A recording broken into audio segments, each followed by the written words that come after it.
تین بنیادی قسم کے صبر ہیں۔ الصبر علی الطاعہ،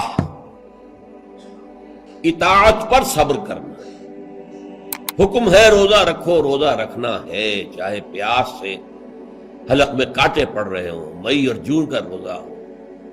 یہ جو ہے صبر علی الطاعہ ہے، اطاعت پر، اللہ کا حکم ہے۔ آپ کہیں گے ہوئے سوات کا اذان صبح کا وقت ہے اور آپ کو وضو کرنی ہے، پانی موجود ہے لیکن یخ ہے، ہاتھ لگانے سے بھی انسان خوف کھاتا، اتنا یخ۔ لیکن جب پانی ہے تو وضو تو کرنا ہوگا، صبر کرنا پڑے گا۔ یہ صبر علی الطاعہ کی ایک مثال ہے کہ اطاعت جو ہے اس کے لیے صبر کرنا، جھیلنا، اس کی سختی کو برداشت کرنا، اس میں جو تکلیف ہو اس کو جھیلنا۔ اللہ یہ کہ انسان بیمار ہو اور اندیشہ ہو کہ اتنے ٹھنڈے پانی کے استعمال کرنے سے جان جانے کا اندیشہ، وہ بات دوسری ہو جائے۔ لیکن ایک آدمی صحت مند ہے، کوئی ایسا عذر نہیں ہے، کوئی بیماری نہیں ہے، تو اسے بہرحال وضو کرنا پڑے گا، اس لیے کہ وضو جو تیمم کی شرط ہے کہ پانی موجود نہ ہو، وہ شرط یہاں پوری نہیں ہے، پانی تو اویلیبل ہے۔ تو صبر علی الطاعہ، اطاعت پر صبر کرنا، تمام احکام جو ہے شریعت قانون پر عمل کرنا جو ہے۔ اب صبح کا وقت ہے، ابھی آپ کو بڑی بسا اوقات ہوتا ہے، آپ کا بھی تجربہ ہوگا، کوئی مریض ساری رات کراہتا رہا ہو، فجر کے قریب آ کر کوئی سکون سا ہو جاتا، سو جاتا ہے۔ یہ بڑی ٹھنڈی جو ہے وہ نیند ہوتی ہے صبح کی۔ اسی لیے اقبال کو جواب شکوہ میں جو اللہ تعالیٰ نے فرمایا تھا، کس قدر تم پہ گراں صبح کی بیداری ہے، ہم سے کب پیار ہے، ہاں نیند تمہیں پیاری ہے، صبح کا اٹھنا تو تم پر بہت بھاری۔ یہ صبر علی الطاعہ، صبر علی الطاعہ ہوگا کہ کچھ بھی ہے، بہرحال فجر کا وقت ہو گیا ہے، اٹھنا ہے، لازماً اٹھنا ہے۔ یہ ٹھنڈی ٹھنڈی جو ہوا چلی ہے، سخت گرمی کا موسم ہو، حبس میں رات گزری ہو، صبح کے وقت کوئی نسیم سحری تھوڑی سی چلے گی اور ایسی لوریاں دے گی، ایسی تھپکیاں دے گی کہ آدمی جو ہے وہ چاہے گا کہ بس میں اب آرام کروں، سو جاؤں۔ اٹھنا ہے، نماز کا وقت ہے، نماز فرض ہے۔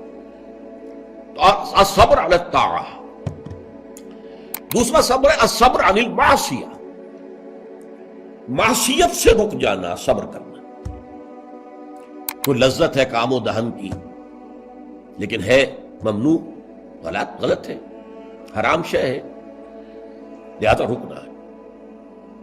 یہ ہے صبر عن المعصیہ، وہ ہے صبر علی الاطاعہ، اور یہاں آئے گا عن الصبر عن المعصیہ، معصیت سے اپنے آپ کو روکنا، بچانا۔ ٹیمپٹیشنز کتنی بھی ہوں، کتنا بھی جو ہے اس کے لیے آپ کے نفس کی طرف سے تقاضا ہو رہا ہو، کتنا ہی اندر سے وہ جذبہ ابھر رہا ہو، روکنا، تھامنا، بند لگا دینا آگے، یہ صبر۔ تیسرا صبر ہے صبر علی البلاء یا صبر علی الایذاء، آزمائش پر صبر کرنا اور ایذا پر صبر کرنا۔ اور صبر عن الطبع، یہ صبر علی البلاء جو ہے، اللہ تعالیٰ جو امتحان لیتا ہے انسان کا، ابتلاء، آزمائش، اللہ کی راہ میں جہاد کرنے میں ابتلاء آ رہا، آزمائش آ رہی ہے، جان دینا پڑے گی، مال دینا ہے، یا اور اسی طرح سے اللہ کی طرف سے آزمائش آ گئی ہے، آپ پر کوئی مصیبت آ گئی ہے، آیا اس میں آپ صابر رہتے ہیں یا اول فول بکنا شروع کر دیتے ہیں اللہ کے خلاف؟ اجی ہمارے ساتھ تو اللہ نے کبھی کوئی خیر کیا ہی نہیں، سب بھول گئے جو بھی اللہ تعالیٰ نے پہلے احسان کیے تھے، کیونکہ ایک آزمائش آ گئی۔ تو صبر علی البلاء۔ اب اس کے دو حصے ہیں جو میں نے بیان کیے، ایک ہے صبر علی الایذاء، آپ اسلام کی دعوت دے رہے ہیں، کوئی آپ کو ایذا پہنچاتا ہے، سخت ایذا پہنچاتا ہے۔ یہ ایذا وربل بھی ہو سکتی ہے، یہ ایذا فزیکل بھی ہو سکتی ہے۔ وربل ایذا، پاگل ہو گیا، تمہارا دماغ خراب ہو گیا، تمہاری عقل الٹی ہو گئی، اوندھی ہو گئی، تم کسی کوئی بری جو روح ہے اس کے زیر اثر آ گئے، کوئی جن تمہارے اوپر قابض آ گیا، شیطان۔ یہ کیا ہو رہا ہے؟ وربل ایذا، زبان سے سکھایا جا رہا ہے۔ اور ایک ہے کہ مارا جائے، پیٹا جائے، جیل میں رکھ دیا جائے، بھوکا رکھا جائے، ایذا پہنچائی۔ اور ایک اسی کا مرحلہ آتا ہے ذرا بعد میں، جب وہ غلط معاشرہ اچھی طرح ٹھوک بجا کر دیکھ لیتا ہے کہ یہ ایذا سے تو یہ باز نہیں آئے اپنی بات سے، جمے ہوئے ہیں، ٹکے ہوئے ہیں، ڈٹے ہوئے ہیں، تو پھر کچھ لالچ دیا جاتا ہے، دیکھو ہم تمہیں اپنا بادشاہ بنا لیں گے، تم یہ بات چھوڑو۔ دیکھو ہم تمہیں قریش کی جس عورت کی طرف اشارہ کر دو جس کا حسن تمہیں اچھا لگے، ہم اس سے شادی کر دیں گے تمہاری، تمہیں جتنا مال و دولت چاہیے تمہارے قدموں میں ڈال دیں گے، تمہارے بتوں کو برا لگا۔ یہ نہ کہو یہ بات نہیں۔ اب یہ طمع ہے،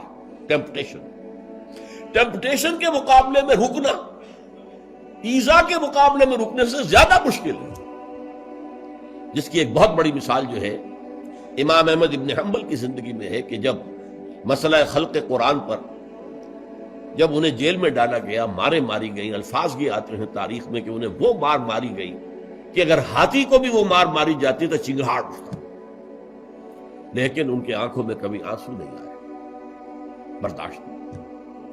پھر زمانہ بدل گیا، اب خلیفہ کوئی اور ہو گئے، اور ان کا اپنا موقف وہی تھا جو امام احمد ابن حنبل کا ہے۔ تو اب دارالخلافہ سے ایوان